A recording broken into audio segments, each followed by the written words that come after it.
in action. This is a gotta-have-it game for the Cardinals. If they want to keep their hope alive of getting to the ACC championship game because of the loss they suffered last week, they needed one against Clemson. Here's the problem.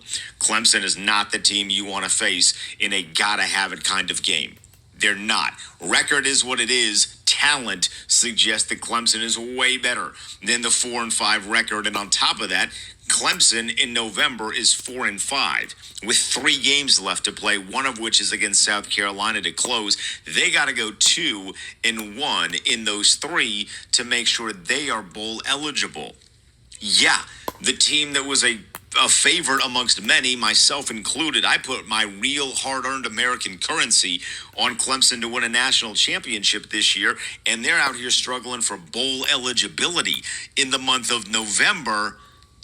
But that creates desperation, and the most dangerous team in college football, or any sport for that matter, is going to be the desperate one. So let's get you some of the highlights in the ACC showdown between the two. We start in the second quarter. In the first quarter, it was nothing but field goals, only 2 of them. Clemson gets one, Louisville gets one. It's 3-3 after the first quarter. The second quarter is when we finally get some real points up on the board. A short field for the Louisville offense midway through quarter number 2, and Miller Moss caps off a 3-play, 38-yard drive with his legs from 1 yard out to find the end zone for the first time. And here's a quarterback sneak for Miller Moss. That was pretty easy. I still haven't seen the sign. Touchdown, there it is. Miller Moss gets a quarterback sneak for his team-leading 8th touchdown this year. Clemson responds about 5 minutes later in the second quarter. They get a short field of their own, only having to go 25 yards. It takes them 1 play. It's Adam Randall with his legs 25 yards out. It's 10-9 in favor of Clemson. And they'll hand off Randall. Randall up the middle, crosses the 20, 15, 10, 5. Randall in the end zone, touchdown. A 25-yard scamper, and Clemson has tied it up at 9 with 3:13 to go in the second. 10-9 the score as we go into the half. We move on to the third quarter. First drive for Louisville. They go 75 yards in 7 plays and a little bit of trickery, and they retake the lead 16-10. Bell wide to the right. Far wide out there is the only receiver. It's second and goal, and it's going to be reversed. Lacey is going to throw it, and it's caught for a touchdown by Kariski. Both teams get a field goal before we get to the fourth quarter, which means it's 19-13 entering the final frame of play. Midway through the final quarter, Clemson moving the football, and it's Randall again, 1 yard out, and the Tigers have the lead with about 7 minutes left to go. Snap for Klubnik, hands it to Randall, battling for the end zone, got in, touchdown, or did he? Wait for a sign. I'm telling you, the linesman's coming down the line and finally signals touchdown. This was a really impressive sequence from Clemson. They should have been up a lot bigger. They had an opportunity earlier in the second half at the goal line, and they just kept fumbling the football away. They put a defensive lineman back there. He tries to jump over the pylon. Didn't work that well. Ball comes out, fumbles. A penalty gets called. They get to redo the play, and then on the final play on 4th down, they decide to go for it on a 4th and goal because why not? I mean, you're desperate. You're playing for bowl eligibility, and they miss it there. So they still end up with a lead in the fourth quarter. It should have been a lot larger, though. It should have been 26-19, 27 potentially to 19. Instead, it's just 20-19. The defense is going to have to do the job. They set Louisville up for a field goal. Louisville misses the field goal, and Clemson's able to run the ball out, run the clock out from there, and the Tigers win it 20-19. The final call courtesy of Clemson Radio. And Clemson's streak of not having a losing record in the ACC continues.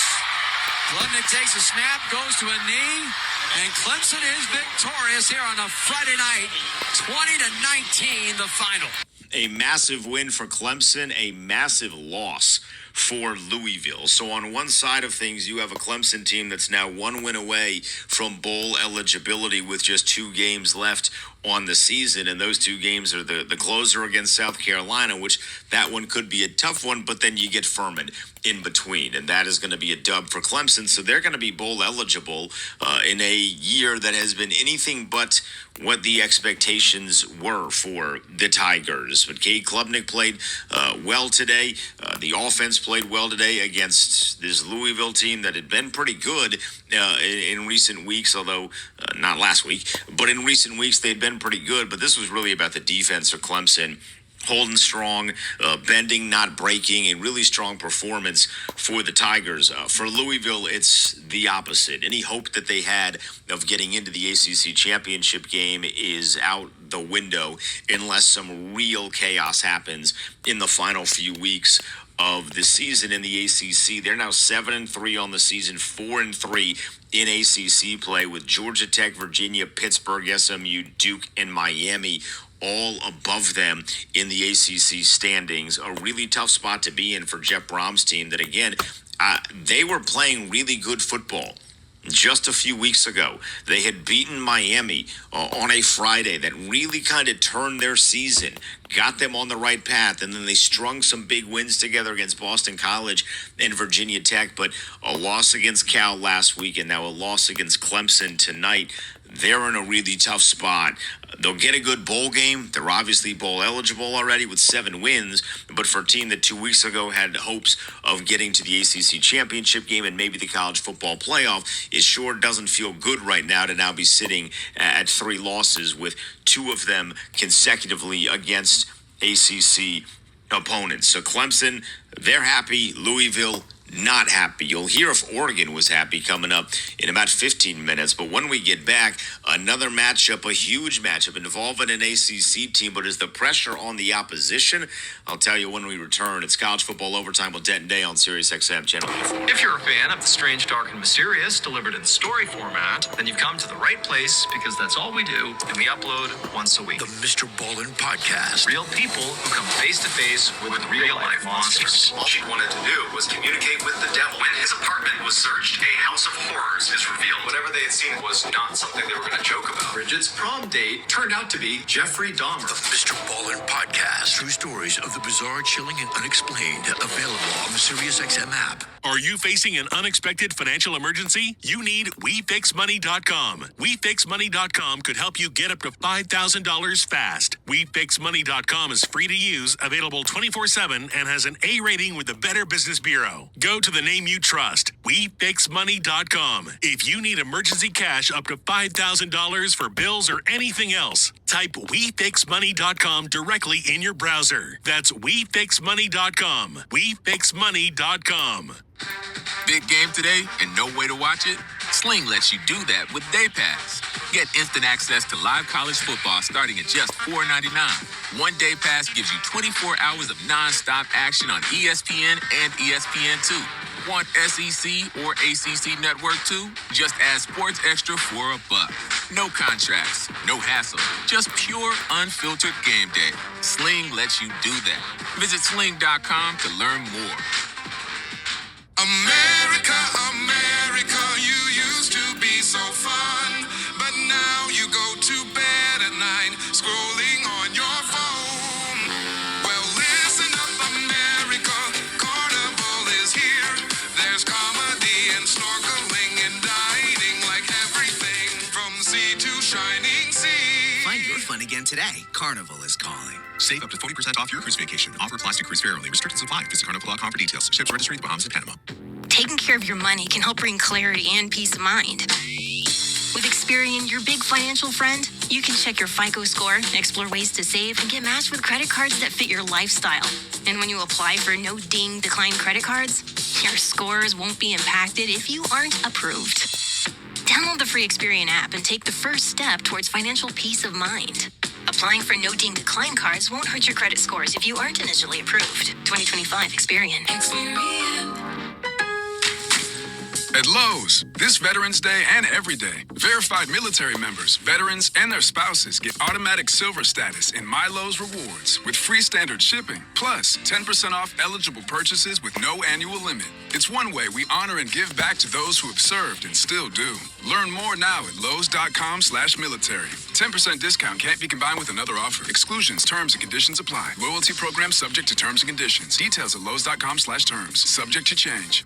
For the first time ever, the NFL International Games head to Spain. And on NFL Network, our stars come out in the morning. The Commanders head to Madrid. For for a showdown with the Dolphins. It's Sunday morning football. Snooze off, game on. Oh my goodness! Commanders, Dolphins. Sunday, November 16th at 9:30 a.m. Eastern. Only on NFL Network.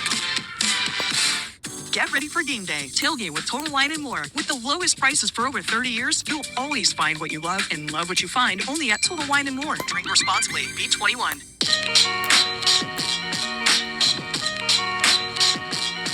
It's College Football Overtime with Denton Day on Sirius XM, Channel 84, at The Denton Day on Twitter. College Game Day is going to be at Notre Dame in Pittsburgh on Saturday. We can all watch that now if you're a subscriber of YouTube TV. I'm happy as hell about that. This game already had a certain degree of pressure. I think for Notre Dame, hey, we lose, we are done. This is another opportunity to get a ranked win, a quality win. This Pitt team is a pretty good team. This is a big game for us. For Pittsburgh, as Pat Narduzzi said this week, they don't really need this one. I'll play that audio for you in a second if you missed it, but there's something else I want to get to on this. I do think there's an added element of pressure to this with Notre Dame. Now, we're going to take a trip to Speculation Station as it relates to this, if you don't mind, if I may please. There were changes made in the College Football Playoff Committee this week. Mack Rhodes is out for what is being described as personal reasons. There's going to be a new committee chair. That is the Arkansas athletic director. There's now an additional set of eyes that is going to be replacing Mack Rhodes. That is going to be the athletic director from Utah. And here is where we are going to speculate a little bit here. In the first 2 weeks of the college football playoff, one of the biggest talking points has been Notre Dame is ranked too high. If you do a blind resume test with Notre Dame and Texas and Oklahoma, and then certainly Miami, you would argue that their resumes are likely all better than Notre Dame's. Maybe you could get Notre Dame above like an Oklahoma, but I would not do that. I would say if you're ranking those resumes just based off of no brand loyalty, no brand affiliation, although I say that, it's not like Texas and Oklahoma and Miami are small brands, right? They don't have that NBC television deal, but it's not like these are small brands. So if you just do a blind resume ranking, Notre Dame is at the bottom of that list. Yet in the two college football playoff rankings, they've been above those teams. And especially with Miami, who has a head-to-head win over Notre Dame. So here's why I speculate. What if, in Mack Rhodes leaving, he was an adamant supporter of Notre Dame, and he is now gone? And with Harlan, the athletic director of Utah, coming into the fray, what if he is on the opposite side and says, actually, I'm kind of with the public here. I'm more in favor of what Miami has, or Oklahoma, or Texas. It doesn't have to be Miami. Miami's a great example because they beat Notre Dame head-to-head, but it could be any one of those three teams.